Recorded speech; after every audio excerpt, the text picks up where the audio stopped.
de la descendencia de Abraham, de la tribu de Benjamín. No ha desechado Dios a su pueblo, al cual desde antes conoció. ¿O no sabéis que dice de Elías la escritura, cómo invoca a Dios contra Israel diciendo: Señor, a tus profetas han dado muerte y tus altares han derribado, y solo yo he quedado y procuran matarme? Está hablando Pablo, está dando una enseñanza teológica con respecto al pueblo de Israel.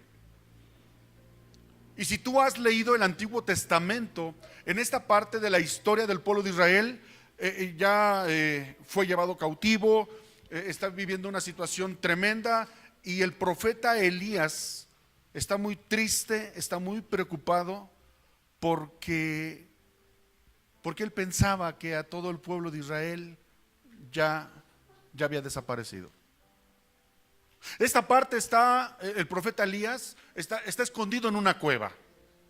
¿Estaba escondido en una qué? Cueva.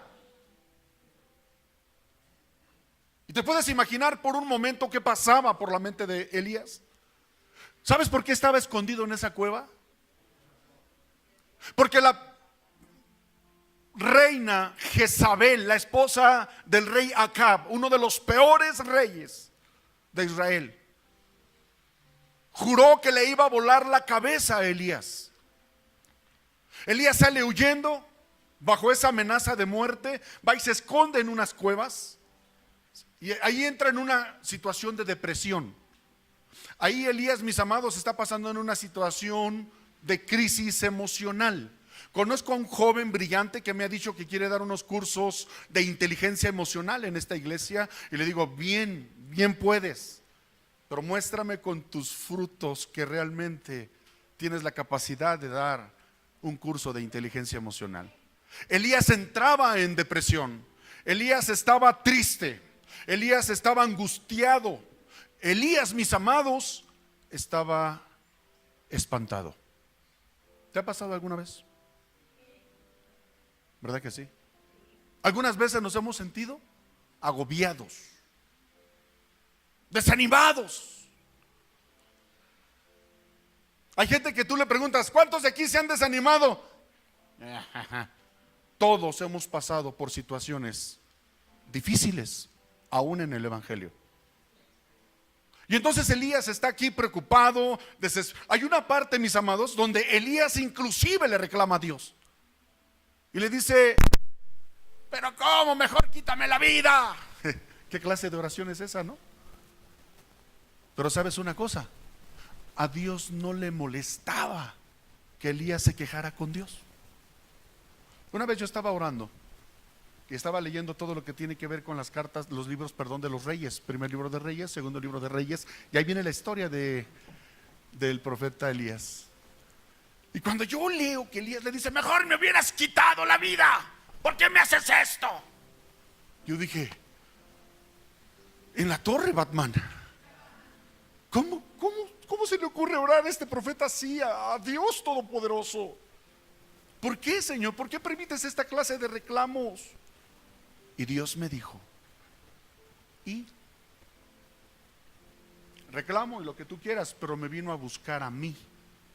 Escucha esto: porque hay gente a la que le está yendo mal y se olvida de mí, me da la espalda y se regresa al mundo. Sí, que reclame lo que quiera, sí, que me grite lo que quiera, pero que me venga a buscar a mí. ¿Estamos entendiendo? Sí, reclámale, enójate con él si quieres, siempre y cuando vayas a buscarlo a él y no dejes de buscarlo a él y sigas clamando a él. ¿Cuántos dicen amén? Sí, situaciones adversas siempre va a haber, pero nunca dejes de buscarlo a él. Amén. Y entonces fíjate, dice: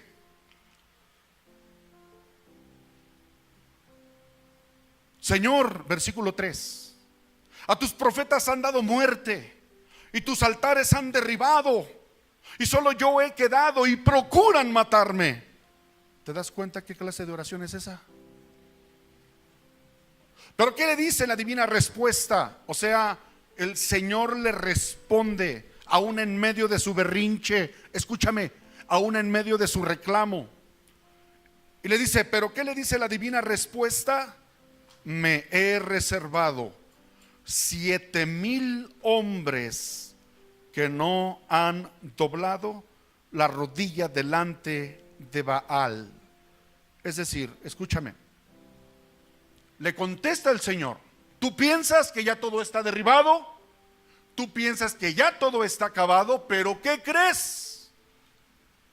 Me he reservado 7,000 hombres. A mí me encantaría tener una iglesia de 7,000, ¿no? Que no han doblado su rodilla a los dioses de este mundo. ¿A eso se refiere Baal? Baal era una divinidad de la antigüedad, era un dios, era un ídolo. ¿Sale? Los Baales, mis hermanos, eran dioses paganos que la cultura de los cananeos adoraban. Y dicen los historiadores que se representaba de varias formas. Una de ellas la representaban en forma de falo, de un miembro viril masculino que representaba eso, la virilidad. Y entonces los cananeos, los paganos de ese tiempo, adoraban ese tipo de ídolos, los Baales. Y dicho sea de paso, para aquellos que no lo sabían, hay una canción muy famosa de una persona que ya no está aquí, pero ella cantaba algo así: ay, no hay que llorar, que la vida es un carnaval, es más bello vivir cantando, oh, ay, no hay que llorar. ¿Ya? ¿Sabes el origen de esa? Perdón. Y las penas se van bailando, sí lo dije. Pero es que ya no me acuerdo. Ya casi no me acuerdo de esa música. Y cualquiera podría decir, pero es que, ay, qué bonita. Las penas se van bailando. ¿Sí? ¿Sabes qué significa la palabra carnaval? Ofrenda de carne a Baal. Eso significa carnaval. ¿Por qué crees que 40 días antes de la Semana Santa se celebran los carnavales? El más importante de todos, ¿en dónde? En Río de Janeiro. ¿Sí? ¿Río de Janeiro? Sí, ¿verdad? En Brasil. ¿Y el más importante de México cuál es? El de Veracruz. Y luego el de Mazatlán. Y ya casi en toda la República ya se celebra el carnaval. Cuando yo entendí el origen de esta celebración, dije, en la torre, ¿qué vemos en el carnaval? ¿Qué vemos en el desfile de carnaval? No te voy a decir qué se ve porque vas a querer, te vas a anotar en el siguiente año. Por eso una ofrenda de carne a Baal. Las bailarinas con sus ropas muy diminutas enseñando la carne a Baal. ¿Se da cuenta? Eso es el carnaval. Y me han platicado el primo de un amigo que en algún momento estuvo en Veracruz, que se hacen unas pachangas, hermanos, se hacen unos bacanales, porque son ofrendas de adoración, pero al dios Baal, paganas, orgías. De hecho, las sacerdotisas de los Baales eran prostitutas sagradas. ¿Se da cuenta? ¿Algo parecido con lo que está sucediendo hoy en día? ¿O es mera coincidencia? Y le dice el Señor, me he reservado 7,000, un remanente, repite conmigo, remanente. Hay un remanente de hombres y mujeres fieles a Dios que no han doblado su rodilla, es decir, que no se han ido en pos de este mundo, que han guardado su corazón, que han guardado sus pensamientos, que han guardado su espíritu y que han guardado su carne. Porque dice la Biblia, mis amados, que todo nuestro ser, escucha, espíritu, alma y cuerpo, sea guardado irreprensible a la venida de nuestro Señor Jesucristo. ¿Le puedes dar un fuerte aplauso al Señor? Guardar todo nuestro ser. Siempre Dios se encargó de guardar un remanente. Y Dios le está hablando de este remanente al profeta Elías. Fíjate, versículo 5.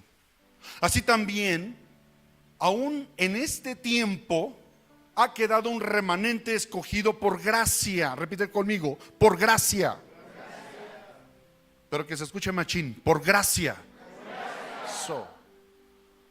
Y si por gracia, ya no es por obras.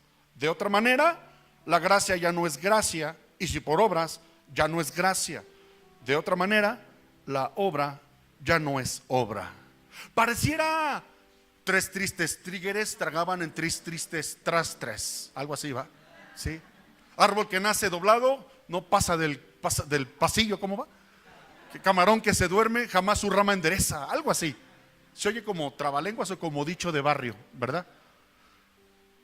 Pero amados, aquí está diciendo, y te lo voy a explicar, que nosotros en este tiempo estamos viviendo bajo la gracia. Por gracia sois salvos por medio de la fe. Y esto no es de nosotros, sino es don de Dios, no por obras, para que nadie se gloríe. Escuche lo que le voy a decir, respetando las creencias de todos los que estamos aquí y de los que nos están viendo por las redes sociales. La palabra de Dios en el libro de Efesios dice que la salvación no es por obras, es por gracia, es por fe. Un día usted andaba allá afuera en el mundo, no sé qué tan cerca estaba de los Baales, pero yo sí era bien carnalote, se lo tengo que decir. Yo sí era bien carnaloide, pero un día alguien me habló del amor de Jesús. Dejé de rendirle culto a los Baales, escuché el evangelio de la salvación y me di cuenta que, contrario a lo que a mí me habían enseñado desde mi niñez, que tenía que hacer buenas obras, que tenía que cumplir unos sacramentos, que tenía que hacer mandas, que tenía que hacer peregrinación, y todo eso es obras. Todo eso es obras. Y cuando leo la Biblia me doy cuenta que no es por obras que alcanzo mi salvación. Las obras no salvan a nadie. ¿Cuántas veces en el pueblo mis abuelos, mis tíos pagaban mandas? En el sur de la República Mexicana, amados, la gente se forma para participar en Oaxaca, ¿cómo se llaman los que? Mayordomos, la mayordomía. Y pagan unas lanas, cantidades fuertes, porque hay que darle de comer a todo el pueblo. Y en Oaxaca comen que da miedo, y chupan que da más miedo todavía. Y todo el pueblo se pone de fiesta. Y los mayordomos piensan que por eso ya la libraron. Y eso está tremendo, mis amados. La gente está viviendo en un engaño, ahorita lo vamos a ver, en un espíritu de estupor. Y piensan que están agradando el corazón de Dios con eso.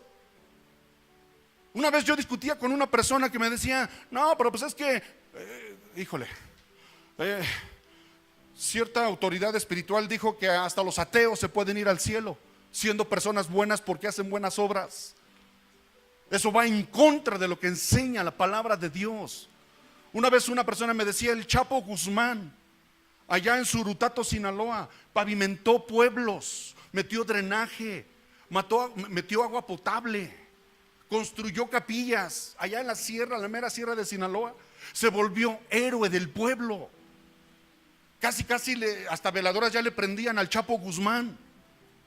Y de veras, no, es que es muy bueno, él se va a ir al cielo con todo y guaraches. ¿Tú qué opinas de eso?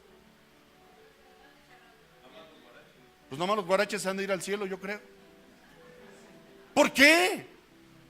Porque no es una balanza. Muchos de la gente que se dedica a hacer lo malo ante los ojos de Dios piensa que haciendo buenas obras va a inclinar la balanza. Trata de alivianar su conciencia.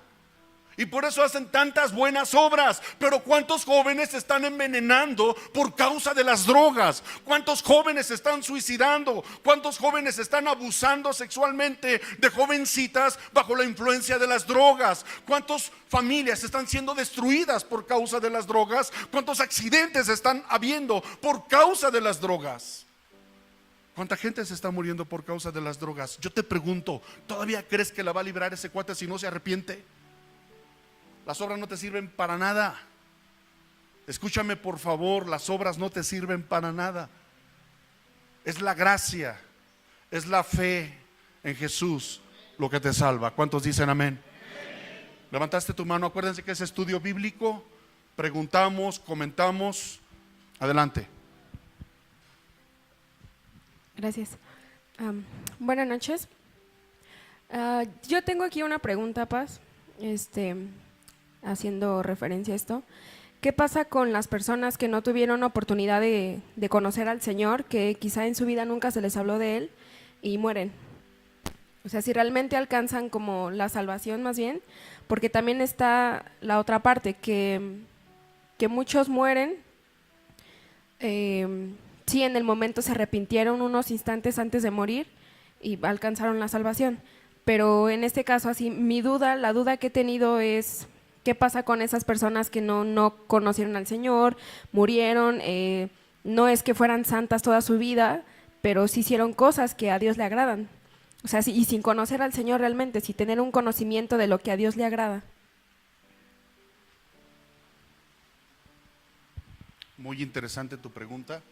Ya lo habíamos comentado porque hay otro capítulo más atrás en la carta a los Romanos, pero te lo voy a decir. Dice la Biblia que Dios escribió sus leyes y sus mandamientos en nuestros corazones.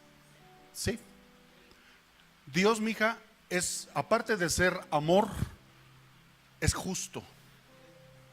Y Dios sabe en su omnisciencia a quien se le predicó de Jesús y a quien no se le alcanzó a predicar de Jesús. ¿Sí? Si una persona de la tribu, vamos a suponer, de los Yoruba de Nigeria, nunca escuchó hablar del nombre de Jesús y muere, Dios lo va a juzgar. Dice Hebreos capítulo 9 versículo 23, está establecido para los hombres que mueran una sola vez y después de esto el juicio. Ok, todos vamos a comparecer, ¿sí?, ante el tribunal de Cristo, los que un día reconocimos a Jesús, y el gran trono blanco, los que nunca conocieron a Jesús o escucharon hablar de Jesús, o los que sí escucharon de Jesús pero lo rechazaron, van a comparecer en el trono blanco. Entonces dice la Biblia en Apocalipsis, y vi a los muertos, grandes y pequeños, y estaban todos de pie ante el gran trono blanco, y los libros de la vida fueron abiertos y fueron juzgados según sus obras. Los que no conocieron a Jesús, los que no tuvieron la oportunidad de arrepentirse, van a ser juzgados según sus obras. Ahí sí, pero no porque le daban de comer al que no tenía, pero si fue adúltero, si fue ratero, si fue ladrón, si fue mentiroso, y su conciencia, porque dice la palabra que tu conciencia te dicta lo que debes hacer y lo que no debes hacer, aunque no hayas conocido a Dios. Escucha esto, eso va a ser el parteaguas en la salvación. Por eso dice, fueron escritas las leyes en nuestros corazones. Conozcas de Cristo o no conozcas de Cristo, tengas una relación con Dios o no la tengas, desde que tú naciste, Dios depositó sus mandamientos en tu corazón. Y esos mandamientos que están en tu corazón, a través de la conciencia, sabes que algo, nadie te lo dijo, pero sabes que algo está mal. ¿Sí? Yo recuerdo, les platicaba el testimonio. Yo era una mirungina, apenas hace unos pocos años. Yo era una pirinolita. Y me acuerdo que nos juntábamos con los amigos de la calle y vamos a robar unos gansitos. Y como yo era el más Simón, me ponían a mí a echar aguas. Y entonces uno de ellos se iba bien mañosos, chavitos de 6 años, ¿no? Y ahorita ya están más despiertos todavía. Yo voy a distraer al de la tienda, tú te metes y te agarras los gansitos y tú nos echas aguas en la puerta de la tienda. Si viene alguien, nos avisas. Yo me paraba en la puerta de la tienda, empezaba a sudar por todas partes y y veía al chavito que ya estaba acá enganchando al de la tienda, veía al chavito metiendo, y había una voz dentro de mí que me decía: eso está mal. Nunca mis padres me enseñaron los mandamientos, nunca. Pero había algo dentro de mí que me decía: no hagas eso. Eso es lo que tú, según actuaste, según tu conciencia, lo que va a determinar tu eternidad. Si le hiciste caso a esa voz de tu conciencia y tal vez robaste, tal vez mentiste, tal vez quebrantaste los mandamientos de Dios, pero el Espíritu Santo en algún momento de tu vida te lleva a arrepentirte. Esa es la clave. Escúcheme, a arrepentirte y pedir perdón, devolver lo que te robaste. Sí. Eso va a cambiar tu destino. ¿Sí me explico? Pero a Dios no lo podemos engañar, ¿no? Gálatas capítulo 5 dice: hermanos míos, no nos engañemos, Dios no puede ser burlado. ¿Sí? Imagínate una persona que muere. La palabra muerte significa separación. Se separa su espíritu y su alma de su cuerpo. Eso nos va a pasar a todos algún día. ¿Sale? Dice la Biblia en Eclesiastés que el espíritu regresa con Dios porque Dios fue el que lo dio. La carne se va al hoyo, ¿ah? Polvo eres y en polvo te convertirás. Lo que está en pleito es el alma. Es el alma. ¿Sale? El alma son, mis amados, tus emociones, tus sentimientos, tu voluntad. Entonces, cuando llega la persona delante de Dios, se abre el libro de la vida. Y te lo voy a decir, porque eso lo vas a ver tú. Cuando yo estuve muerto clínicamente, vi mi vida como una pantalla, así, desde mi niñez hasta el momento que estuve en el ejército y hasta el momento que clínicamente estuve muerto. Vi mi vida, no sé cuánto tiempo pasó, pero vi toda mi vida enfrente de mí. Así vas a ver tu vida cuando seas juzgado. Y el Señor va a preguntarle al ángel, fíjate si está su nombre escrito en el libro de la vida. Va a abrir el libro de la vida, va a buscar Eustaquio, Bonifacio, Telésforo. Señor, su nombre no aparece. Y tú vas a decir, ¿qué? Debe de haber un error. Si yo iba a misa, yo sí iba y cumplía con los sacramentos y hacía buenas obras. Y entonces Dios te va a decir, te mandé gente para que te hablara de mi amor. Te mandé gente a tu casa para que te hablara de mi salvación. Y tú te burlaste, tú los corriste. Es más, hasta un día a una iglesia te metiste y pensaste que eran una bola de locos, y como entraste te saliste y nunca te arrepentiste y nunca reconociste el sacrificio de mi hijo en la cruz. Eso está tremendo, hermanos. Y vas a decir, bueno, es que ahora sí ya creo. Demasiado afternoon. Ay, hasta lo internacional me está saliendo ya. Demasiado tarde. Escúchame, por favor. Dice la Biblia, búscalo mientras pueda ser hallado. Porque mientras hay vida, hay esperanza. Porque después de muerto, ya nada, repite conmigo, ya nada, nada se puede hacer. Quiero decir que no. Ya nada se puede hacer. De nada sirven los rosarios, de nada sirve el novenario, con todo respeto te lo digo. De nada sirve que manden a hacer misas por los fieles difuntos para sacar las ánimas del purgatorio. Eso no sirve de nada. Aquí y solamente aquí se decide tu destino. Vámonos rápidamente, Lucas capítulo 16, rápidamente. Sí, mija. Para ver si me quedó claro. Entonces, finalmente sí van a ser juzgados por sus obras, o sea, sí van a ser salvos de alguna manera, salvados por sus obras. Y la otra pregunta que le quería hacer es también, cuando esas personas mueren, ¿a dónde se van? O sea, porque no, como directamente no se van al cielo, ¿no? O al infierno. Acuérdense de esto, mis amados. La clave de la salvación es, número 1, arrepentirse. Número 2, reconocer que soy pecador y pedirle perdón a Dios por esos pecados. ¿Sí? Hay gente que no conoce a Dios, pero sí se arrepiente. Cuando la persona muere, va a ser juzgado según sus obras. Pero más que sus obras, la actitud de su corazón, si realmente hubo un arrepentimiento. Porque nadie le enseñó hacia quién se tenía que arrepentir. ¿Sí? Pero como te decía que a Dios no lo engañamos, Dios sabe perfectamente a quién se le enseñó qué tenía que hacer y a quién no se le enseñó. ¿Sale? Eso Dios lo sabe perfectamente.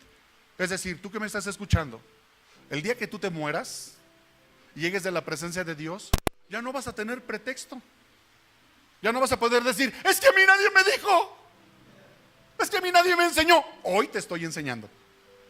Hoy estás escuchando una enseñanza de parte de Dios, en la cual te tengo que decir como pastor, como ministro y como alguien que ya estuvo muerto, que necesitas arrepentirte, ¿sí? Que necesitas pedirle perdón a Dios, porque es el único que puede perdonar tus pecados. Nadie más, ni yo como pastor, ni el cura de la colonia, nadie puede perdonar pecados, sino solo Dios. Amén. Número 3, tener que reconocer a Jesús como mi Señor y Salvador, ¿sí? Y pedirle que entre en mi vida, que entre en mi corazón. ¿Sale? Mucha gente nada más se quedó en las 2 primeras partes. ¿Sí? Entonces, Dios, que todo lo sabe, sabe a quién se le dio la oportunidad, quién escuchó el mensaje de salvación, quién lo recibió y quién lo rechazó. Y de eso nadie va a poder decir delante de Dios, es que yo no sabía. Es más, en estos tiempos, escuchen, en estos últimos tiempos, Dios se está encargando ahora. Por eso están yendo misioneros al Asia, a África, al Medio Oriente, a Centroamérica, Sudamérica. Dios está enviando misioneros para que toda la gente sepa lo que tiene que hacer. O sea, ya no hay pretexto, pues. Ya no hay pretexto de decir, es que yo no. ¿Cómo no? Acuérdate que ibas en el metro Garibaldi y se subieron unos aleluyos y empezaron a hablarte del amor de Jesucristo y te hiciste el dormido. Ahora no tienes paro. Te mandé a ellos para que te persuadieran. Acuérdate cuando te fueron a tocar a tu casa. ¿Qué hiciste? Les echaste a los perros, los corriste con agua, y eso ellos iban a anunciarte la salvación y no los quisiste escuchar. Por eso te digo, a Dios no lo podemos engañar. Él sabe perfectamente. Es más, te invito a que reflexiones un poquitito nada más. ¿Cuántas veces rechazaste a alguien que tal vez te vio en la calle y quiso hablarte del amor de Jesucristo? No traías tiempo, estabas enojado, ya vienen a hablarme de la religión otra vez. ¿Cuántas veces rechazaste? ¿Verdad? Gloria a Dios, porque ahora ya entendimos, ya se nos cayó el velo y ahora ya estamos aquí. Pero ¿cuánta gente está en esa situación todavía? Lucas capítulo 16, vamos a hablar de la historia del rico y Lázaro. ¿Quién lo tiene, por favor? Alguien que me lo lea fuerte y claro, por favor. ¿Desde dónde? A partir de la Lucas 16. Lucas 16, La parábola historia de del rico y Lázaro. deudor muy fiel, rico y Lázaro. Este versículo 19. 16, 19, pongan atención, escuchen. Había un hombre rico que se vestía de púrpura y de lino fino, y hacía cada día banquete con esplendidez. Había también un mendigo llamado Lázaro, que estaba echado a la puerta de aquel, lleno de llagas, y ansiaba saciarse de las migajas que caían de la mesa del rico, y aún los perros venían y le lamían las llagas. Aconteció que murió el mendigo y fue llevado por los ángeles al seno de Abraham, y murió también el rico y fue sepultado. Y en el Hades alzó sus ojos, estando en tormentos, y vio de lejos a Abraham y a Lázaro en su seno. Entonces él, dando voces, dijo: Padre Abraham, ten misericordia de mí y envía a Lázaro para que moje la punta de su dedo en agua y refresque mi lengua, porque estoy atormentado en esta llama. Pero Abraham le dijo: Hijo, acuérdate que recibiste tus bienes en tu vida y Lázaro también males, pero ahora este es consolado aquí y tú atormentado. Además de todo esto, una gran cima está puesta entre nosotros y vosotros, de manera que los que quisieren pasar de aquí a vosotros no pueden, ni de allá para acá.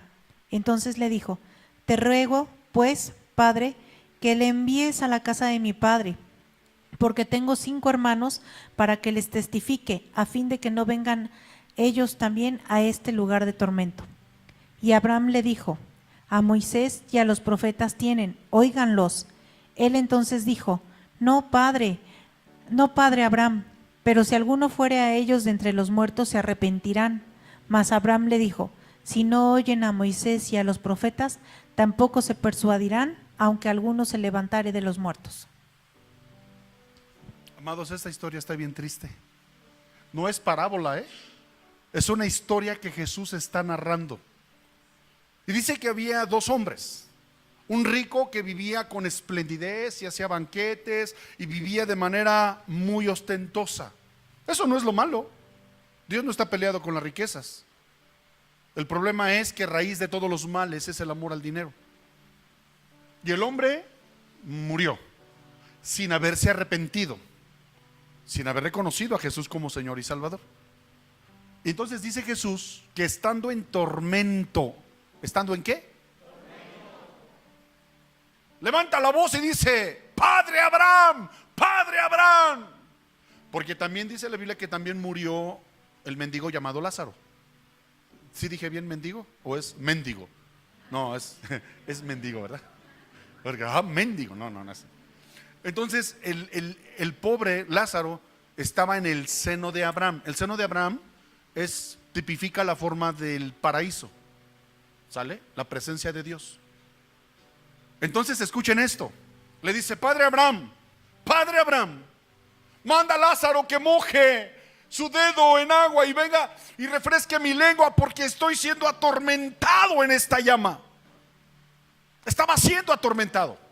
Eso es el infierno. Eso es el infierno. Hay cristianos que ya no quieren en el infierno. El infierno es vivir con mi suegra. No. Ese infierno es pasajero. El infierno eterno está allá abajo, está en el centro de la tierra, es el Hades. Y entonces le dice: manda que refresque, que me dé tantita agua, porque hace un calor de 1000 infiernos en el infierno, ¿sale? Entonces le dice: no puede Lázaro pasar de allá para acá, ni tú puedes de acá para acá. O sea, escuchen eso: los que están en el infierno ya están en el infierno. No pueden salir del infierno. No pueden. ¿Sale? Los que están en el cielo tampoco pueden salir del cielo, pero tampoco quieren. ¿Quién va a querer salir del cielo si es un lugar sumamente hermoso? ¿Sí? Y Abraham le dice bien claro: mira, los que estamos de este lado no podemos pasar para allá.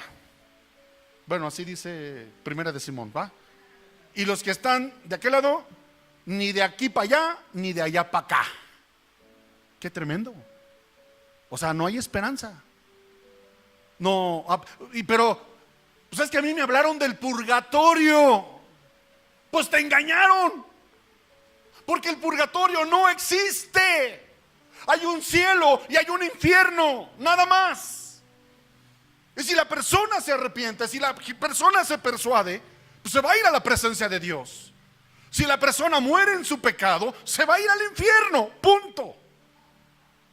Y esto lo entendió el rico y le dice: está bien, ya entendí, yo ya no la libro. Y se acordó de su familia. ¿No? Cuando yo estaba muerto, hermanos, de lo primerito que me acordé fue de mi esposa y de mis hijos. ¿Te acuerdas? Se agudizan tus sentidos. Todos tus sentidos se superagudizan. Me acordé perfectamente de mi esposa, me acordé perfectamente de mis hijos. Y le dice el rico: bueno, ya entendí, ya estoy perdido. Pero manda a alguien que vaya y que le hable a mi papá y a mis hermanos para que les hablen de esto y no tengan que venir a este lugar de tormento. Y le dice a Abraham, pues ¿qué crees?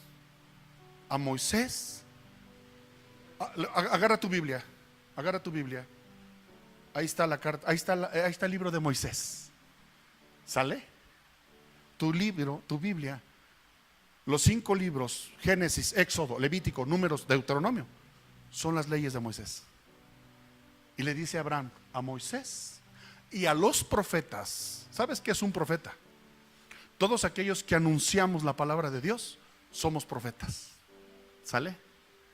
Entonces le dice a Abraham, a Moisés y a los profetas, que los oigan. No, padre, es que no conoces a mi papá. Se la pasa viendo el fútbol. Mi mamá se la pasa viendo las novelas. Tengo 5 hermanos y son borrachos pachangueros, cara de boliche. Manda a alguien que les hable de esto y no tengan que venir a parar a este lugar. ¿Se da cuenta? O sea, hasta que estaba en el infierno, se acordó y dijo, es que si mi papá no se arrepiente, va a venir a dar a este lugar. Si mis hermanos no se arrepienten, van a venir a dar a este lugar de tormento. Por favor, que alguien les hable. ¿Se da cuenta? Y usted tiene el privilegio el día de hoy de estar aquí, escuchando la palabra de Dios. Y usted, si con esto que está escuchando no se persuade, pues ya es problema de usted. Porque el día que se muera, no vas a poder poner el paro de, es que nadie me dijo. Y te vas a decir, no, acuérdate que un día te metiste a una iglesia ahí medio rara y un gritoncito estaba ahí, grite y grite y grite, para que te persuadieras y no lo escuchaste. ¿Qué crees? Vas para abajo. ¡Ay! Espérame. Oro. Mi oración como pastor, porque amo a mi Señor y amo a las almas, y por eso hablo tanto de esto. Mi oración es que ninguno se pierda. Tú que estás aquí, que tú te salves, pero también toda tu familia, y no tengas que decir como este hombre, es que mi papá, es que mis hermanos, es que alguien les diga, porque está regacho. Mejor aquí, ¿no? Tú que ya estás aquí, tú que ya estás caminando de la mano de Dios, tú que ya estás conociendo el Evangelio, tú que ya estás teniendo una relación con Jesús, ahora con tu buen testimonio, ahora con tus frutos, ahora con tu manera de vivir, vas a conquistar, vas a enamorar y a cautivar a tu familia. Y van a querer saber lo que estás aprendiendo, van a querer conocer al Cristo que tú ya conoces, y van a querer lo que tú ya tienes. ¿Cuántos dicen amén a esto? ¿Se da cuenta? ¿Estamos a tiempo, sí o no? Hay gente que me dice, pastor, pero es que mi papá es bien duro. Mira, no hay nada que la oración y la perseverancia no puedan hacer. La oración del justo, dice la Biblia, es eficaz. ¿Cuántos dicen amén? Seguimos con nuestro estudio. Entonces decimos que la salvación es por gracia, ¿verdad? Versículo 7. Sí, mi hermanita. Buenas noches, pastor. Yo le quisiera hacer una pregunta referente a este versículo que acabamos de leer. Dice, pero Abraham le dijo, hijo, acuérdate que recibiste tus bienes en tu vida, y Lázaro también males, pero ahora este es consolado aquí y tú atormentado. ¿De qué bienes nos habla, pastor? Porque aquí nos dice, recibiste, y me está haciendo la diferencia que uno recibió riqueza y otro recibió lamento. Dice, acuérdate que tú recibiste bienes. Era un hombre que tenía muchos bienes, tenía todo. Imagínatelo, tenía 3 departamentos, sí, vivía del erario, y siempre que alguien le cuestionaba algo decía, es un complot, algo así. Tenía muchos bienes, tenía casas, tenía departamentos, tenía carros, tenía muchos bienes.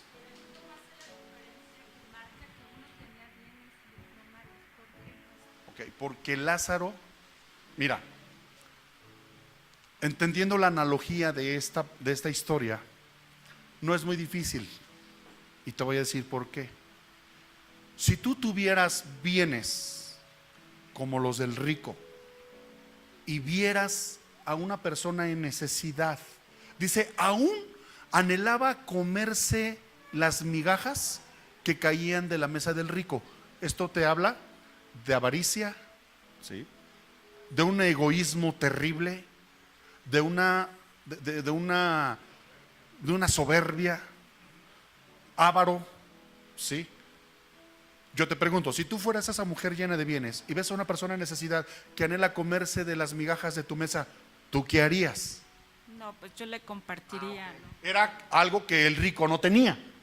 No tanto por los bienes que como rico tenía, sino que no, por su misma avaricia,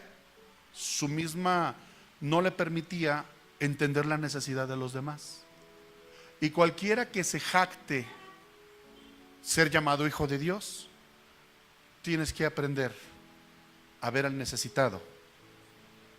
Es más, por sentido común, hija. Hay gente que no conoce a Dios y da de gracia lo que de gracia tiene. Entonces, ese fue el problema. Básicamente ese fue el problema. Jesús es muy tajante en esa historia, muy tajante. No entra mucho en detalles. Nos da la oportunidad a nosotros de interpretar. Y yo interpreto ahí que se fue al infierno, no tanto porque tuviera bienes. Escúchenme, porque Abraham era un hombre sumamente rico. Salomón, no se diga. ¿Y qué me dices del rey David? ¿No? O sea, y eran amigos de Dios. Dios no está peleado con las riquezas. El problema de las riquezas es que la gente se vuelve avara. La gente se olvida de Dios por causa del dinero, ¿sí? La gente le da la espalda a Dios por causa de las riquezas. ¿Sí, mi hermana? ¿Queda respuesta tu contestada? ¿Queda respuesta tu contesta? Sí. Bien.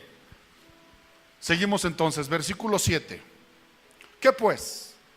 Lo que buscaba Israel no lo ha alcanzado, pero los escogidos sí lo han alcanzado. ¿Y los demás fueron qué? Qué tremendo está esto. ¿Te acuerdas que en el capítulo anterior te decía que no se trataba del que corría o del que volaba, sino del que Dios tuviera misericordia? Y aquí me habla de 3 clases de personas. No lo han alcanzado. Los escogidos sí lo han alcanzado y los demás fueron endurecidos. ¿Por qué? Porque unos alcanzan la salvación, porque otros son escogidos, ¿no? Son llamados, son escogidos, pero a otros Dios endurece su corazón. Eso está tremendo. Yo le preguntaba a Dios esto y Dios me contestó que por causa de los que endurecieron su corazón, Dios nos perfecciona a nosotros. Por causa de la gente necia, por causa de la gente dura, tú y yo somos perfeccionados. Ay, mira, voy a seguir leyendo.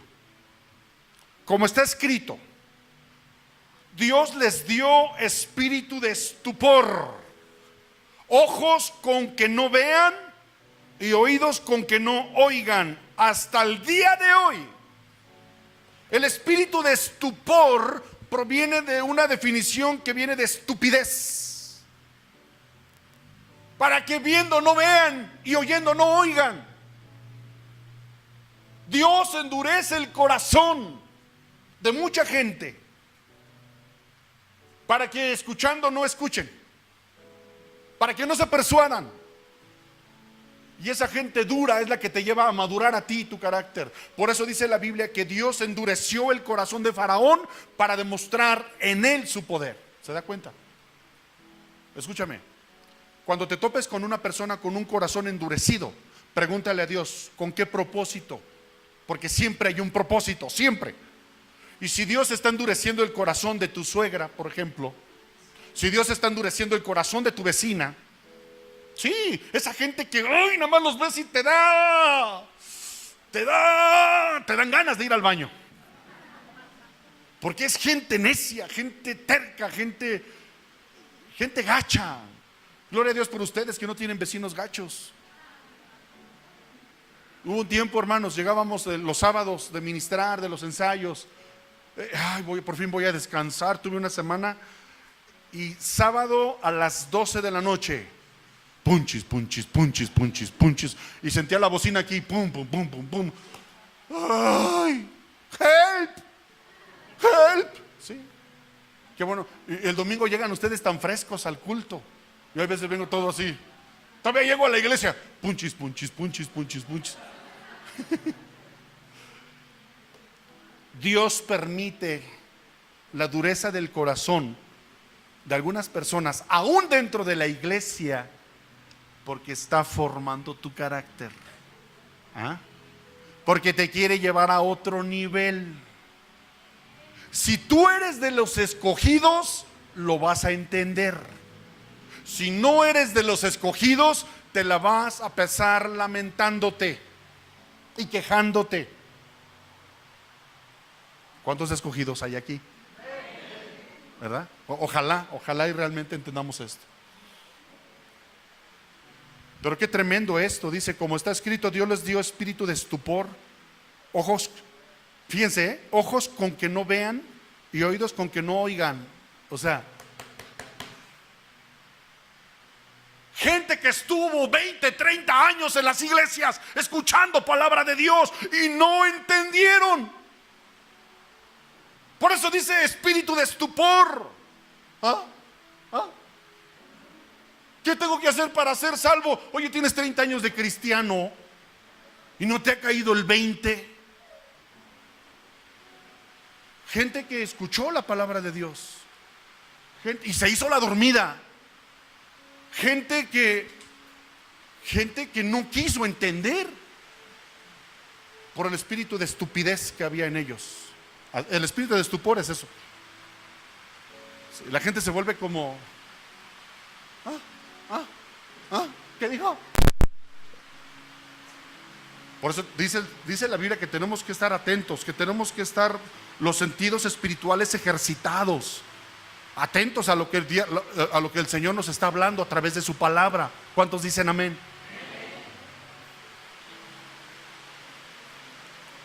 Y David dice, se ha vuelto su convite en trampa y en red, en tropezadero y en retribución. Se han oscurecido sus ojos para que no vean, y agóbieles la espalda para siempre.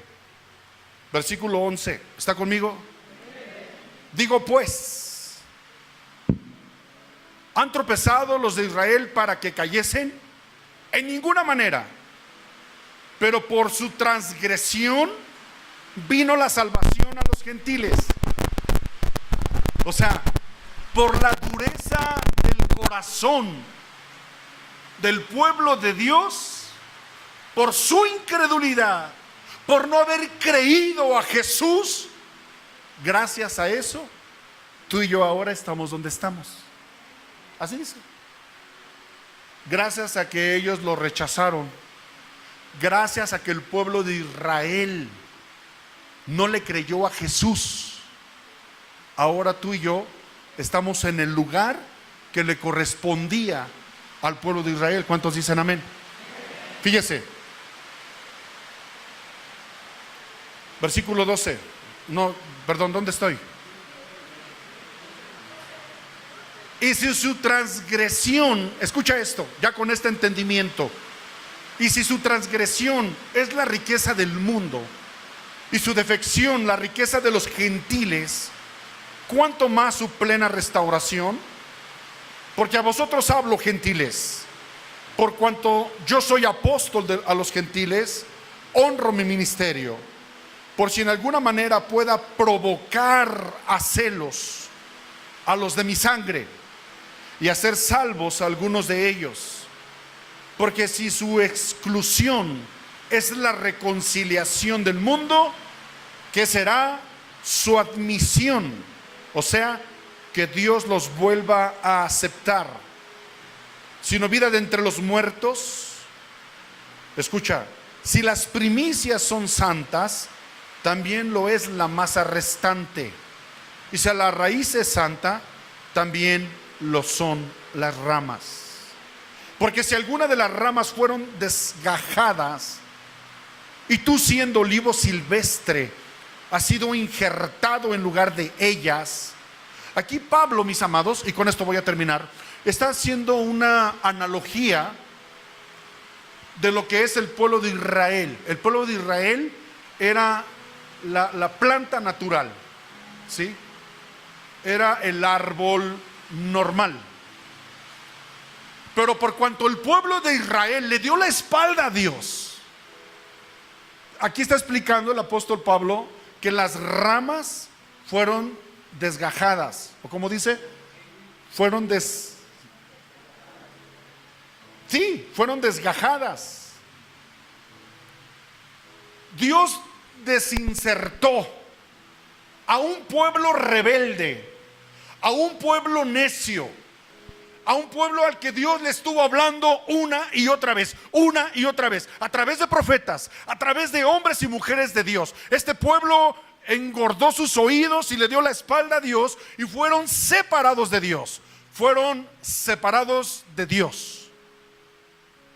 Y dice Pablo, ustedes gentiles,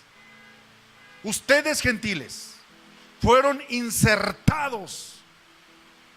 Imagínate por un momento, voy a hacer un ejemplo rápido. Párate, mi George.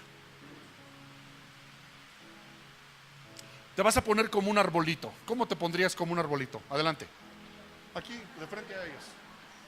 Allí tienes un ejemplo. Ándale, árbol. No, tampoco. Va a pensar que le estoy diciendo que haga el 4, ¿no? No, nada más así, nada más. Ándale. Pues está medio gacho este árbol, ¿no? Pero bueno. Lo que está explicando Pablo es que este es el árbol de Dios. Su pueblo lo traicionó, le dio la espalda, se adulteró con los dioses ajenos. Entonces Dios los desarraigó. Te voy a cortar la mano. Métela atrás. Entonces el árbol quedó incompleto. Y entonces vino la salvación a los gentiles, ¿sí? Y entonces Dios, a todos los que somos gentiles, ¿cuántos gentiles hay aquí? ¿Qué es gentil? Todos aquellos que no vienen de un linaje del pueblo de Israel, ¿sí? Si tú no eres del linaje del pueblo de Israel, eres gentil. Y la salvación vino a los gentiles por medio de Jesucristo, ¿sale? Entonces lo que está explicando Pablo, que tú y yo éramos ramas silvestres, éramos ramas de la sierra, y que de repente el Señor agarró una rama, ahí vengo yo, y me inserta en este árbol. ¡Clac! Di algo. Hola hermanos, ¿cómo están? Dios les bendiga. Amor y paz a todos. ¿Vale? Todo mi corazón para ustedes. ¿Vale? Entonces, y no solo eso, sino que aquí hay otro judío renegado y rájale, es desgajado. Entonces, ahora somos ramas insertadas. Los amo a todos.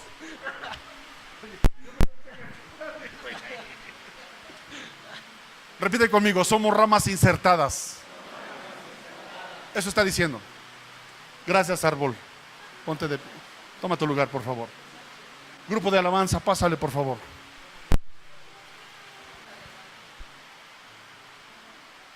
Aquí le voy a parar.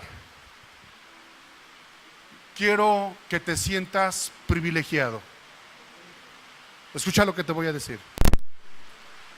Porque nosotros no teníamos derecho a pertenecer a ese árbol.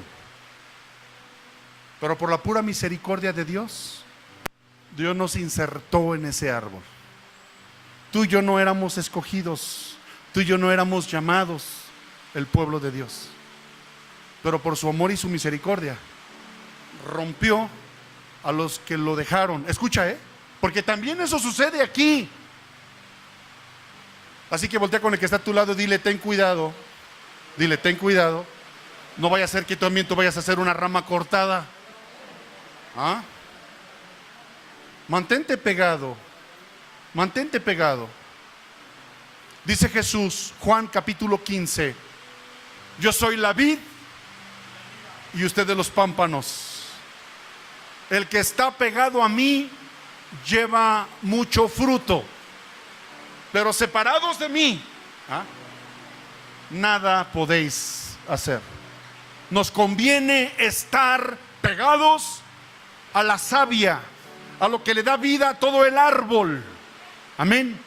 Y si permanecemos pegados como ramas insertadas, como quieras llamarnos, pero si permanecemos pegados a la vid, si permanecemos pegados a esa savia, vamos a llevar fruto y fruto en abundancia. Dale un fuerte aplauso al Señor.